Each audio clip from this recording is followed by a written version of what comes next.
All right, well, welcome everybody. I'm Stacy Bowe. I work with Strategic by Nature, and I'm on the River Network team as a consultant and helping to make this peer call go great today. So we're going to start with a couple overview and logistics and kind of getting our bearings to what we're going to do for the next hour and a half, and then we will dive into the content. So we are going to talk today about integrated watershed planning. Basically, there's a lot of different plans that are available for watersheds and communities to use to plan for the needs that they have. And we're going to kind of orient everybody to what those are and the questions that you can and should be asking yourself if you are trying to integrate multiple plans, decide if you should take on another plan, or even just get started with watershed planning in general. We're really excited today to have Hallie Strevey from Coalition for the Poudre River and Brian Murphy from River Network here to give us some case studies. And Andrea Harbin Monahan with Colorado Water Conservation Board is going to kick us off with all of the framing around watershed planning. And then we will have a peer discussion. We are kind of leaning heavy on our participants today, which is exciting.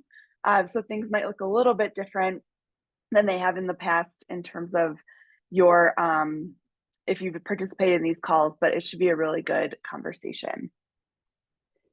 A couple training agreements to get us started is, we are tight on time and there's a lot of people here. So we just want everybody to be respectful of each other and of the agenda. If we do have to cut you off or ask you to wrap it up, it's nothing personal. It's just in the interest of us staying engaged and on time for everybody's benefit. Share the air. If you've heard this before, it just means, if you're talking a lot, take a step back and let somebody else talk first so that we can hear from everybody and make sure you're being clear and concise in your comments. Be open and suspend judgment. We're not here to agree on anything. We're here to hear everybody's perspectives, and everybody's perspective is valid. So just keep that in mind and honor each other's diverse perspectives as we move through this conversation. And have fun. This is exciting to get everybody together and a chance to really talk and engage with each other. So we really hope that you can make the most of it. A couple things on the Zoom format. We would love to see your smiling faces. So if you could keep your Zoom video on, that would be really helpful to our presenters and all of us that are trying to engage you in conversation so that we know that you're there. I do understand that people have internet issues. So if you need to have your video off, that is okay. Or if you're, recovering from a cold and a runny nose, we get that. But if you can keep your video on, we would really appreciate it. If you could also update your Zoom name with your affiliation and your name, that'll be really helpful because we're not going to be able to do introductions in the breakout groups or in the call since we have so many people. And some people have started updating their name and affiliation in the chat. That's great. If you also want to add where you're coming from in terms of native lands, that would be amazing to see, just honoring that perspective that everybody brings as well.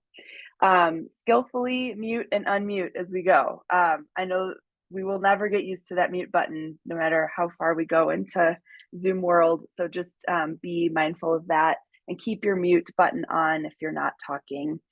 We are recording this to post to the website for future viewing. And we are only going to use the chat when we ask you prompts or if you have to report a technical difficulty. We really want you to bring all the conversation forward verbally throughout the call. And then if you have something to say, you can wave in the camera or use the raise your hand feature on the Zoom toolbar, and that'll make sure that we get you in the queue in the breakout groups and in the full group discussion. Does anyone have any questions right now on the agenda for today or the agreements?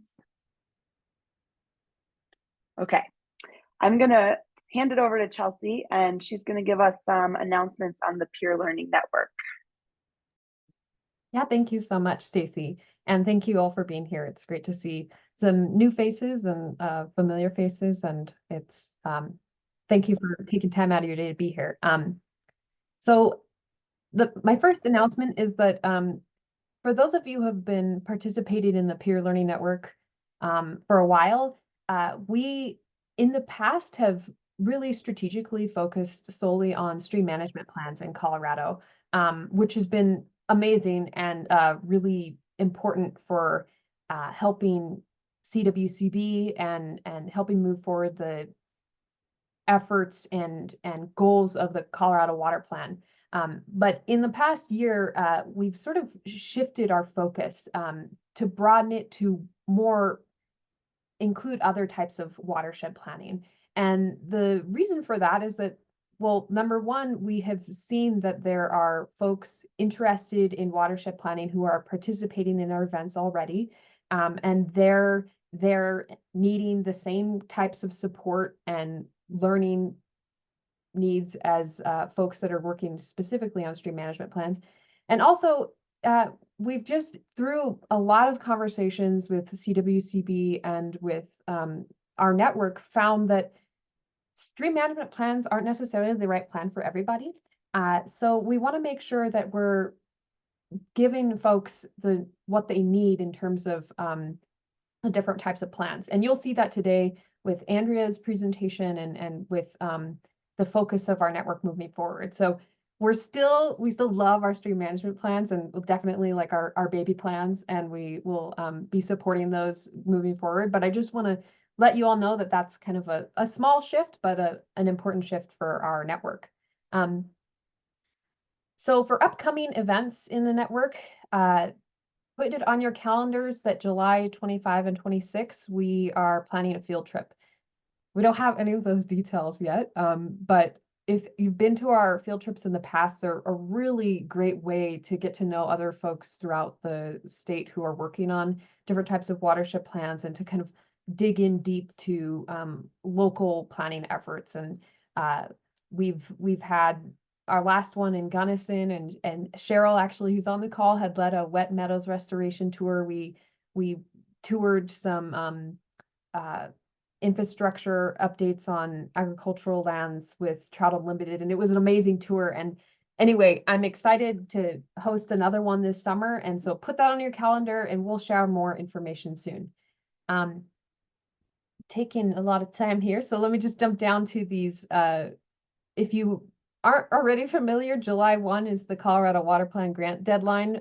So check out those grant application guidelines and reach out to your basin leads with CWCB to get help from them and support. I work with Laura Spann quite a bit, and she's amazing, and I'm sure the other folks are as well. So, and the last thing I just wanted to mention was to provide an update on these federal technical assistance grants. So that was a $5 million bucket of funds for these two grant types: the local capacity grants, which allow folks to hire out their own contractor in support of going after a federal grant application. I spoke with the folks at CWCB and learned that those grants are all pretty much already allocated, the $2.5 million bucket for local capacity grants, but they still have $2 million left in their technical assistance grant bucket, which is the bucket where instead of hiring out your own consultant, CWCB has a consultant on staff that you can work with.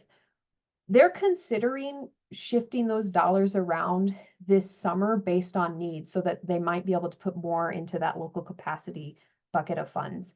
But those are really amazing opportunities. So if you haven't already checked those out, please do so.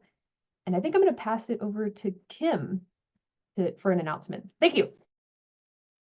Okay, thanks, Chelsea. Hey, everyone, I'm Kim Lenberg, and in addition to being part of the River Network team, I'm also on the board of the Colorado Riparian Association. CRA is a nonprofit organization that I think some of you are familiar with, and I know some of you are members, but for those of you who don't know, we're a volunteer-run nonprofit, and our mission is to promote the conservation, restoration, and preservation of Colorado's riparian areas, streams, and wetlands. We do a lot of things like put together social events, run a scholarship program for graduate students, and have a virtual riparian book club. And one of the biggest things we do, along with two other partner groups, is put on the Sustaining Colorado Watersheds Conference every year in October up in the mountains in Avon. And at the conference, we present a Riparian Hero Award to 1 or 2 nominees. And so I wanted to get the word out a little early this year, today with you all, and encourage any and all of you to nominate a Riparian Hero for this award. So if there's somebody you work with who you think has made amazing contributions to Colorado's rivers, or has engaged in innovative or tireless or unrecognized actions to protect or restore, steward, educate about, or study Colorado's riparian riverscapes, please consider nominating them for this award. The Riparian Hero Award is a great way to give somebody the recognition they deserve for something that usually goes without. And I also just want to encourage you to think about local landowners and community members who you work with. The awardees don't always have to be practitioners or scientists. So I'm going to ask Chelsea to send out a link to an online nomination form in the notes for this call. You can also grab the QR code that's on the screen right now, or you can email me with your nomination, and we're hoping to get nominations by July 5th. But I just want to thank everybody for their time, and hopefully you'll consider nominating somebody. That's all I got. Do you also want to plug the social, Kim? Oh, and CRA Social is happening next week. So it's May 1st. It's Wednesday at New Terrain in Golden. And if anybody wants more information about that, they can send me a note, or Andrea, who's also on the board. But we'd love to see you there. Thanks. Great. Thank you. All right. Well, with that, we are going to dive right in.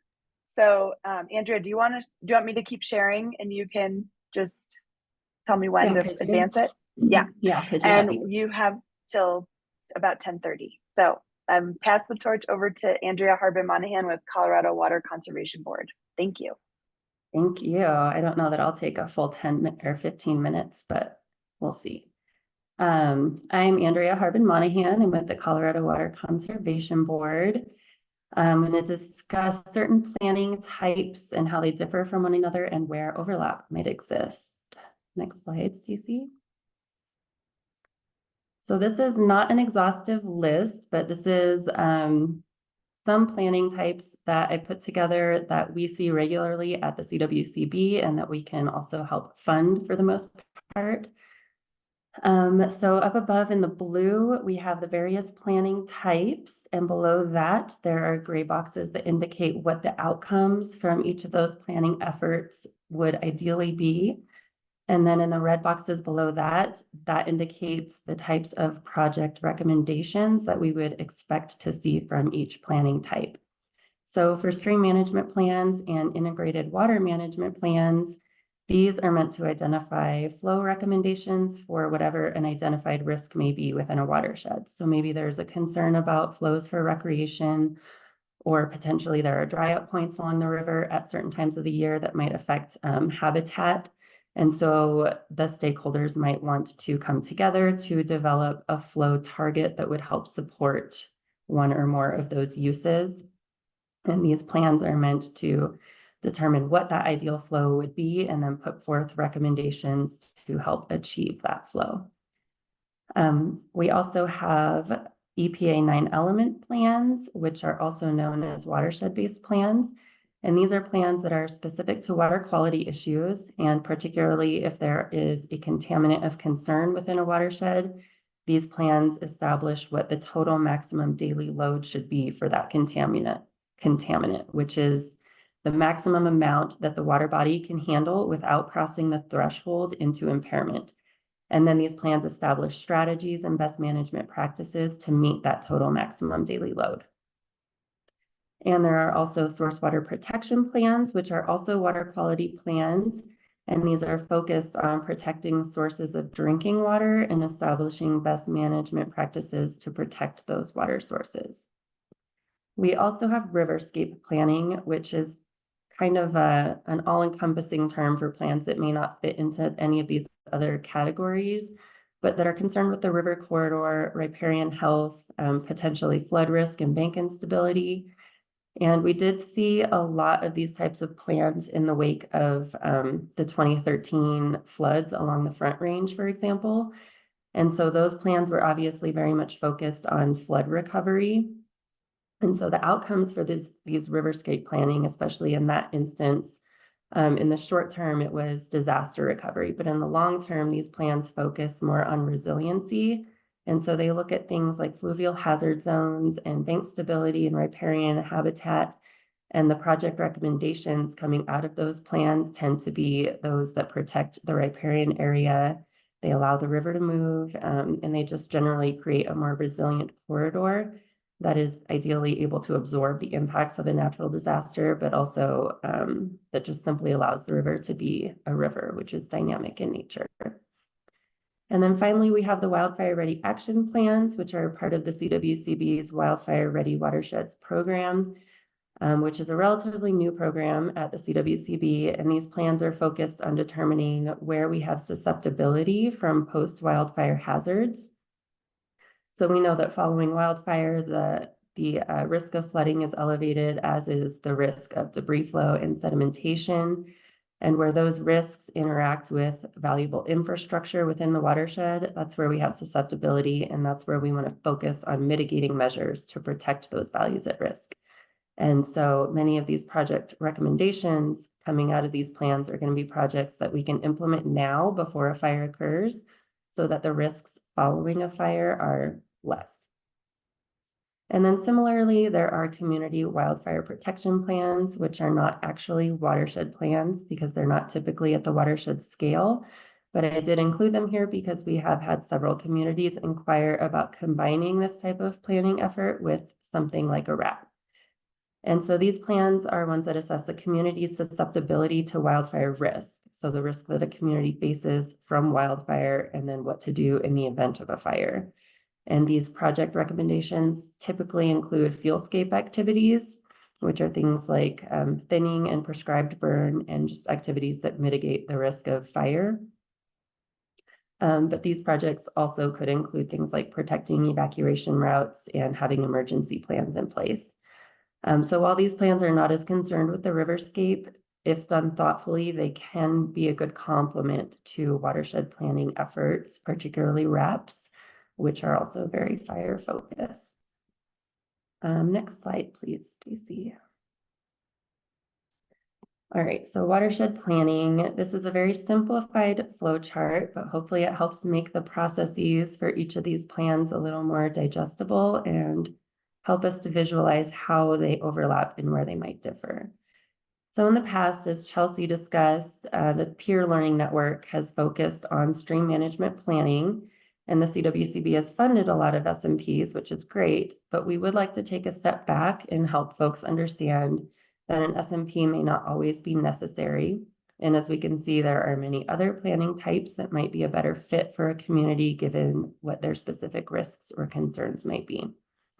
So we feel like it would be beneficial for communities, particularly those that are starting from scratch, which probably is not most of the audience here. But we think that communities should start with a basic watershed assessment. So this is where you can determine your baseline and characterize your watershed. And then based on the results of that, it's sometimes easier to pinpoint your areas of concern and decide which direction you'd like your planning to take. So a watershed assessment should include analyses such as hydrology, geomorphology, biology, and chemistry at a minimum. And then it would also probably include things like land ownership and land use and those other watershed characteristic type things, but all very objective parameters, which I think is why it makes sense for planning to start here with the objective analyses. So you can undergo that while you're also building your stakeholder group and building trust within your stakeholder group. And then you can use the results of these analyses to flesh out what the objectives are moving forward. And so ideally at that point, there would be a good rapport among stakeholders and conversations can be more productive. So with all of these planning types, stakeholder engagement is one of the first steps. So gathering the folks who will be affected, the folks who may be able to contribute funding and data, and those who may be called upon to implement the plan once it's complete. And what we know from experience is that building trust takes time, and that this piece almost always takes more time and money than is ever anticipated. So budgeting appropriately to dedicate the time necessary is really important. So you complete your objective analyses, which are the hydrology, geomorph, biology, and chemistry, as well as the other watershed characteristics. And then maybe that's enough. Maybe you can take that to your stakeholder group, and that level of assessment is enough for the stakeholders to collaboratively identify a number of actionable project recommendations within the watershed. And maybe it's not. Maybe based on those analyses, the assessment might identify areas where the river flows are not adequate, or maybe there's a glaring water quality issue, and maybe it's affecting or could affect a community's drinking water. Or maybe you've identified an excess of erosion in certain places of the river, or any array of potential issues that could plague a reach. And so in those instances, your stakeholder group may modify the vision and objectives of the plan and perhaps hone in on risks and concerns specific to that watershed, and maybe zoom into a specific reach or tributary where you could perform more data collection and gap analyses at a more refined scale. So if you're doing riverscape planning, you might engage in some fluvial hazard zone mapping to understand where the river has occupied in the past or where it might move in the future. And that would help inform some of your project recommendations. You might also perform some H&H modeling to understand how flooding events might impact the reach and surrounding infrastructure. And in these planning scenarios, the data collection and analyses should lead to a specific outcome for each planning type. So for an SMP, thank you, Kim. For an SMP, we want to get to that recommended flow that's going to support whatever was identified in the objectives. So maybe that's a certain number of boating days per year, or aquatic habitat for a specific species. And maybe we get there by getting creative with water accounting, or maybe it's possible to obtain an in-stream flow right, but those are specific project recommendations that might come out of that. For an EPA 9 elements plan, we want to get to that total maximum daily load for the specific pollutant that was identified and find strategies that will help us to not exceed that load. And for a source water protection plan, we need to identify the non-point sources of pollution that are threatening drinking water supplies. So for both of those types of plans, the actionable recommendations would likely be some combination of best management practices for non-point source pollution, which are just strategies to help mitigate runoff coming off of the landscape and entering the channel. And then for riverscape planning, we need to understand how and where the river may move, where it's degraded, and then we can identify habitat restoration and enhancement opportunities, or maybe there's opportunity to modify land use codes to protect the river and surrounding infrastructure, or potentially conservation easements might be an opportunity area. But project recommendations are going to be those that make the corridor and the riverscape more resilient. Okay, so then RAPs are down at the bottom, and I sort of put those in a different category because I feel like the watershed assessment piece here is a little different. So with RAPs, it sometimes feels like we're racing against the clock because we know that wildfire is imminent, and we really want to get to project recommendations and implementation quickly. So this is where we assume that a fire is going to happen and that it's going to happen tomorrow. And so what can we do today? So most communities that want a RAP, and like watershed assessment aside, they just want a RAP. And so the assessment as it relates to a RAP is probably going to be more granular, and it's going to be focused on hazards that could occur. So you're still going to look at the hydrology, geomorphology, biology, and chemistry, but you're going to look at them through the lens of wildfire, and more specifically through the lens of post-wildfire. So how would each of these elements change if a wildfire occurred tomorrow, and how would those changes impact our infrastructure downstream? And so the data collection as it relates to a RAP is going to primarily involve collecting information about all of the values at risk within the watershed, which is all of the infrastructure that we deem valuable, including life and property, drinking water sources, habitat, et cetera, and then determining where the likely hazards would intersect those values. So then the project recommendations are going to be those that protect the values at risk and mitigate the likely hazards. And examples of that might be wet meadow restoration that could attenuate flow and sediment and debris upstream of some value at risk, or maybe there's a problematic culvert that we could replace, or maybe there's a water source that could be compromised and we need to find a redundant source, things like that. And then finally, I included CWPPs here. Like I said, they're not really watershed plans, but we have several communities inquire about completing a CWPP in conjunction with a RAP, and there are a lot of similarities, but there's also a lot of challenges with that. So in terms of data collection, there's a lot of overlap, namely in terms of the values at risk, which are going to be very similar. But the differences are that CWPPs are based on political boundaries versus RAPs, which are at the watershed scale. And depending on the location, those boundaries could be vastly different. And the hazards that they're looking at with CWPPs, these are wildfire hazards. So the project recommendations are typically going to be fire mitigation focused. Whereas, so the primary difference is that with CWPPs are trying to reduce the risk of a wildfire happening, whereas RAPs sort of assume that the fire will happen. And that being said, there are definitely project recommendations that could complement both. And I don't know if we're talking about funding right now. We can definitely do that in the breakout rooms, but there's ways to complement the funding pieces with CWPPs and RAPs, which we can talk about later, but I have my time. So thank you, Stacy. Great, thank you so much. And just so everyone knows, the way that we're formatting this is each of our speakers are going to go, and then we're going to break into breakout groups, and you can go to the speaker that you want to spend time with and float around to different speakers if you have questions for multiple of them. So we're going to save all our questions for the breakout rooms. All right, so I'm going to stop sharing, and we're going to get Hallie queued up for hers.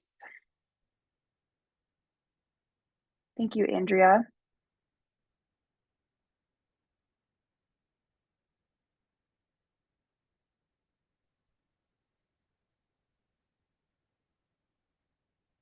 Hallie, are you able to share your slides? Oh, sorry. I didn't know if you were sharing it or not.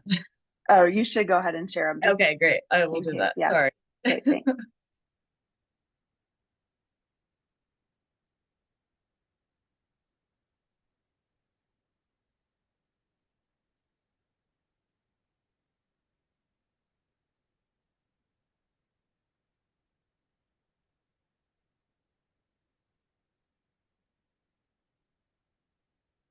All right. Good morning, everyone. Happy to be here to share a little bit about our planning efforts.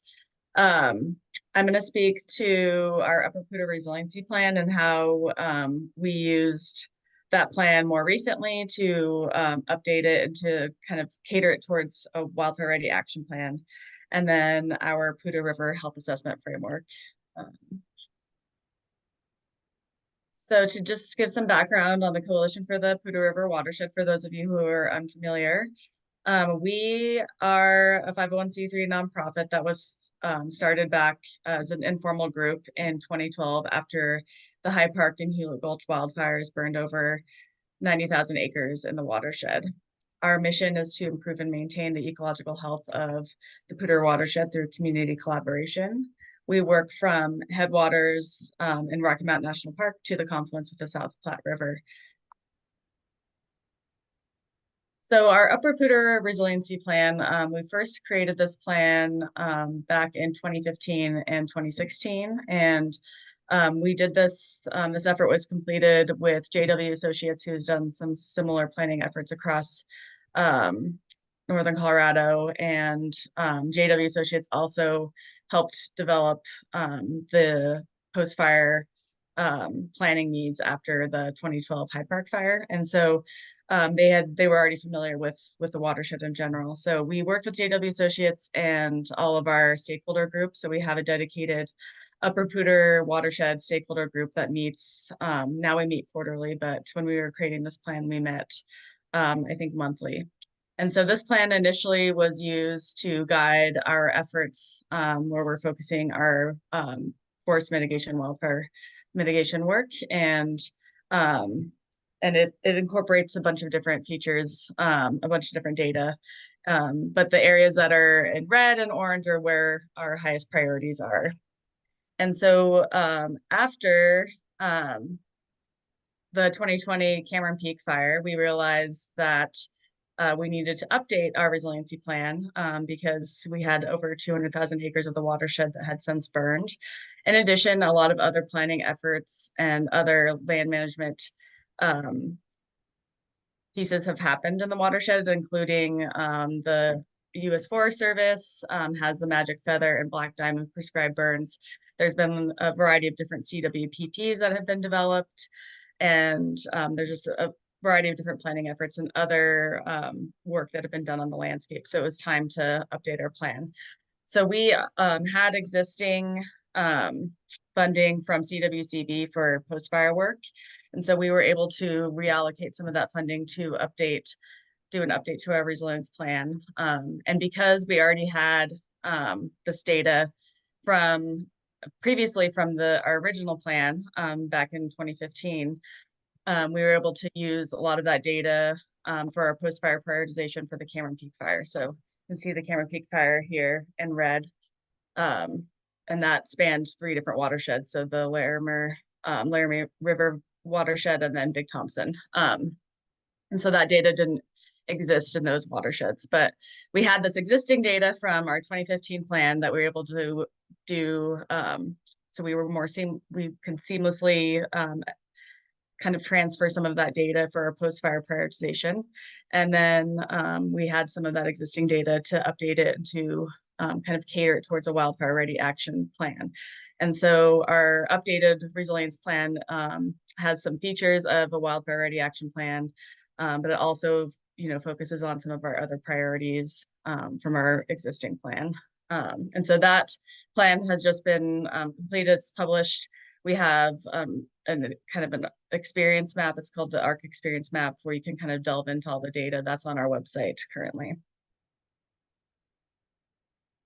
All right, so jumping in now to our river health assessment framework. So that's the RAF and the stream management planning process. So we received funding from CWCB to create a new RAF. So I'll kind of get into those details, but just wanted to highlight the RAF itself. It doesn't include all of the components of a stream management plan, but it does focus on the biological, hydrological, and geomorphological conditions. And so this is just an image from the city of Fort Collins from their RAF effort. So the river health assessment framework in the Poudre, it was developed originally in the Middle Reach. And so that is from Gateway Natural Area to I-25. And this was first developed by the city of Fort Collins in 2015, 2016. And they developed the State of the Poudre report and gave this reach of the river an overall grade. And so the RAF itself, I'll get into kind of the assessment pieces, but it looks at a variety of different components of river health. And then you get a wrap-up score of what the grade is. And then you can kind of delve into the different reaches to see, how they might have scored on these different indicators and metrics. So the Middle Poudre was completed back in 2015, and the city of Fort Collins has since been using their RAF to guide their restoration work and also to monitor and track their restoration projects along the Poudre. And then in 2017, CPRW received funding from some of the funding that had come into the state after the 2013 flood event to develop our Lower Poudre flood recovery and resilience master plan. And so we actually implemented a subset of the RAF as a part of this master plan. And so it's not like called out specifically. So if you went into the plan, you wouldn't be able to kind of see where the RAF was, but the grades and the data that we collected was incorporated into like a roll-up score of how we ranked the reaches and level of priority. And so the Lower Poudre didn't receive like an overall grade from the RAF, but a subset of it was implemented. And then back in 2019 and 2020, we received funding from CWCB to do the upper watershed. And so we ended up assessing at different scales because the upper watershed is really large. And we decided we wanted to look at every perennial tributary and with a focus on some of our priority areas. So we did a more in-depth analysis and more in-depth RAF of the main stem, Elkhorn Creek, because that's one of our priority areas where we focus a lot of our mitigation work. And then the North Fork and South Fork Poudre. But we did look at all the perennial tributaries, and those were done via desktop analysis. This data was also collected before the Cameron Peak fire. So we do have baseline data before the fire, which will be great for kind of for our future RAF efforts, and then also for helping us to monitor some of our post-fire projects. And so at this point, we have 3 different rafts that were completed at 3 different times and at different scales and intensities and different kind of subsets. So some indicators might have been left out, desktop versus walking the reach or floating the entire reach, which is what we did in the lower Poudre. And so there was a need to kind of bring all of this together into one unified framework. And so CPRW and all of our partners who want to continue to use the raft to monitor river health we have a methodology to do that. And so for the past 3 years, we've been trying to pull all these pieces together. It's taken a lot longer than we had originally hoped, but we also had the fire and then a pandemic.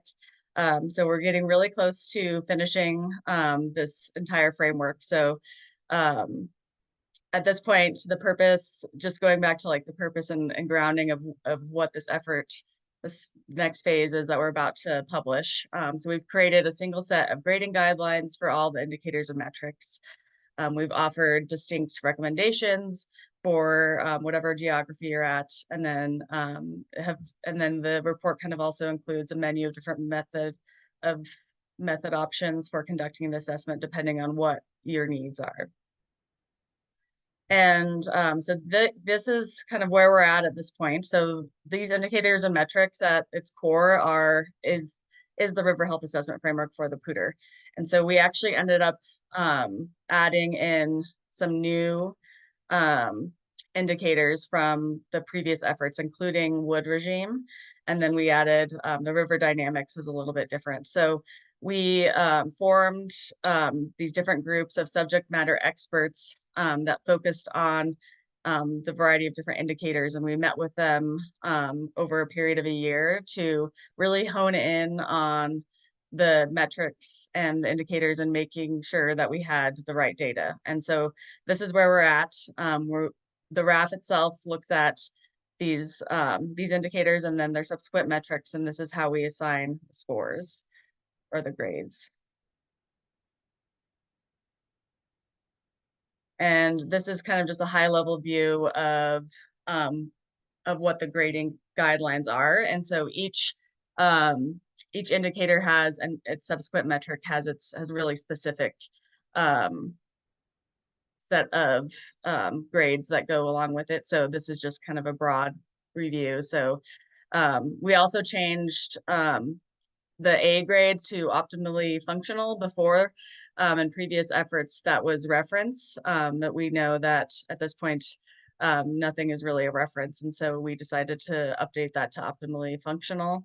And so this is where we're at. The report is about to be published, and we will share that news once it's on our website.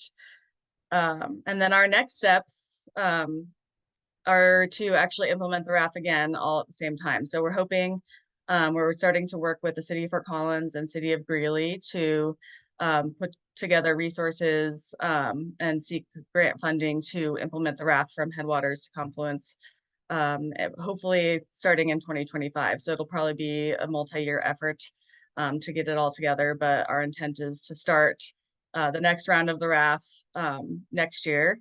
And the goal would be to implement the RAF probably on a 10-year time period across the entire watershed, but with the option to do it again if we have another fire or flood, and then also to use it to monitor our restoration projects as well. And so this is just kind of the process: that documentation, prioritize, assess, evaluate, and then engage.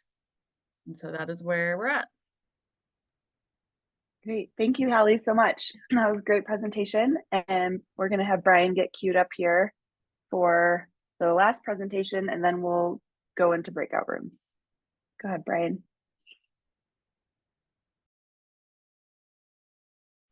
All right. Can you hear me okay? Yes. And you can see that. Yep, you're good. All right. Hi, everybody. I'm Brian Murphy. I work for River Network as our Healthy Rivers Program Director, and I'm excited to talk about an integrated planning process that River Network has been supporting the Upper Arkansas Watershed Partnership. And it's great to see Nathan and Jonathan and others from the Upper Ark on this call. Kudos to them. They've been involved in this process and helped really provide a lot of the information. So River Network, I'll just say kind of by way of introduction, River Network has been working on an integrated planning framework, and it touches on a lot of what Andrea got into of how do we bring all these really great plans together to help identify planning strategies, projects, and management objectives.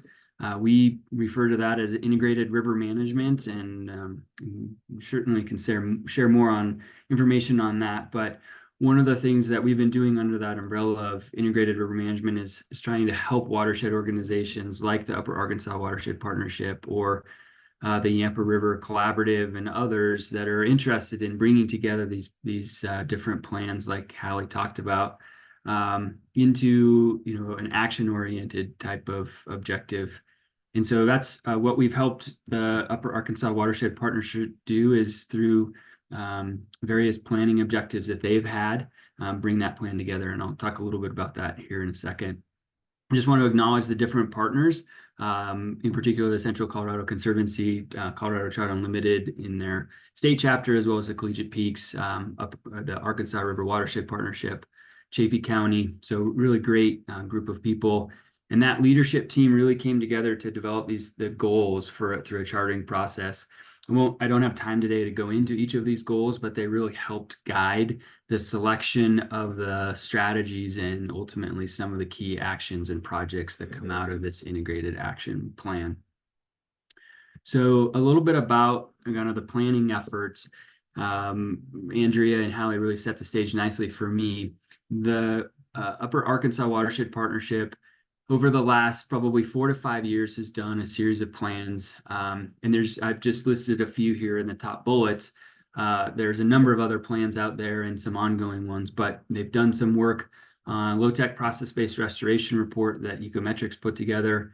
They've worked with Sarah Marshall. I think Sarah's on this call on the CNHP work, particularly looking at wetlands and wetland restoration opportunities.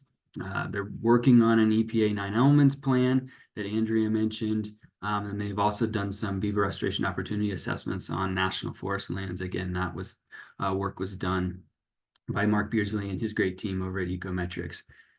So when I got involved with Upper Arkansas, they were looking for ways to say, well, we have all these great plans, but some of them don't actually identify projects. Some of them are more stream health assessment. They also have an FHZ analysis that's been done. So how do we bring these plans together to really create, and at the time, we didn't know what was going to call, but we came up with the term integrated action plan, and helped pull that together. And really that plan was to identify the processes to prioritize strategic projects in the basin, and then identify initial list of high priority strategies and projects for the partnership to work on together, and then how to integrate these different studies and information from many different efforts that have been ongoing into this one specific action-oriented plan. And so we started working on that just about a year ago. It's more or less finished right now. We have some work still to do on some mapping to pull that together, but you could kind of see the general geographic layout of the Arkansas. The group decided to really focus on the entire Arkansas Huck 8, kind of Upper Arkansas Huck 8 that's shown there. A lot of the work is done more in the central kind of Chaffee County, but trying to build partnerships up into Lake County, as well as in the other counties further downstream. A lot of this work comes kind of in a top-down as well as bottom-up type of approach, and the way that we frame this is starting with the goals of the partnership, and then looking at the strategies that we could pull together to meet the overall partnership's goals. then those priority projects. The flip side to that was also looking at opportunities or events where we could identify projects, how those tie into goals, and then moving those into priority projects. We really, through this plan, focused on the goals, strategy, projects flow. Central Colorado and other partners are continuing to look through the opportunities and events, working in particular with landowners to identify different projects. And you can see some of the other data sources that we pulled in, like I mentioned, in FHZ. There was also an ag resiliency report that CWCB helped fund for work on public lands. So going from those high-level goals that I talked about here, these are the goals, those 5 different pieces of that, moving into the strategies. The idea was to develop an integrated watershed management strategies that to meet the partnership goals. And I touched on the different studies that have been developed and that are in progress and how to pull the information out of that. And through the partnerships work, and really kudos to Jessie Olson. Many of you know Jessie. She helped work with me on this. We identified these 5 strategies, and then I'll talk a little bit about the key actions here in the following slides. But through those different reports, we identified rivers, creeks, and wetlands as a key strategy or working area. Working lands, forest, science, and then collaboration were the other kind of main strategy areas. So for example, a strategy area, what we decided, some of the key actions would be protect, restore, linking policy and infrastructure to resiliency, and then source water protection. So trying to pull out some of those broad categories. And maybe an example of restore is some of the potential restoration techniques and targeting depositional reaches, which is something that specifically comes out of an FHC type of analysis. And then also pairing that with some policy infrastructure, looking at local regulations with Chaffee County, working with their transportation group on road crossings and retrofits, and Mike Blazewicz with Round River Design did the FHZ, and kudos to him for really pulling together and identifying some specific projects that the partnership could work on together.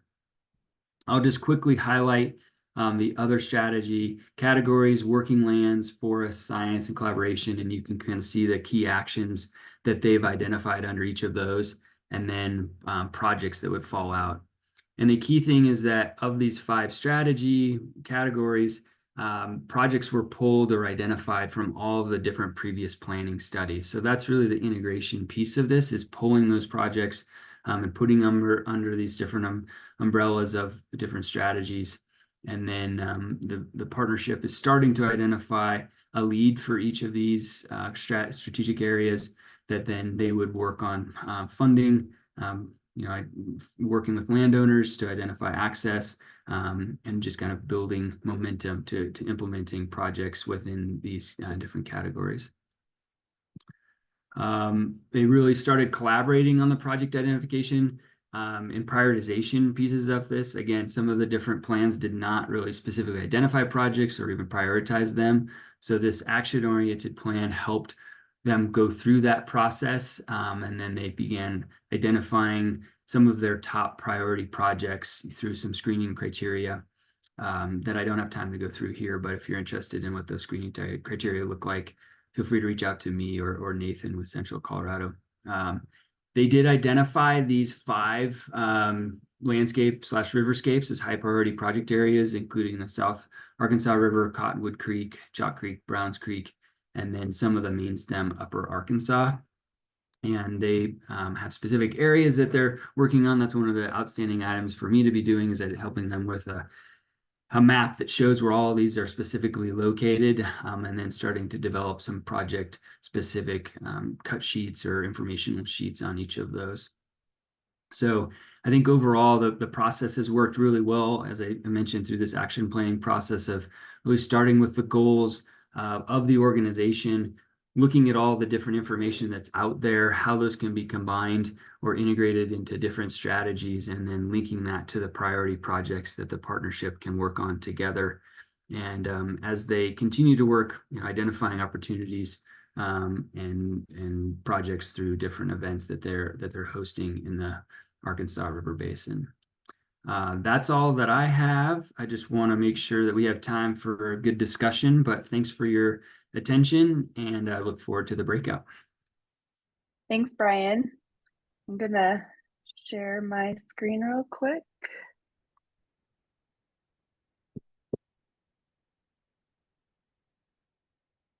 Can everybody see that?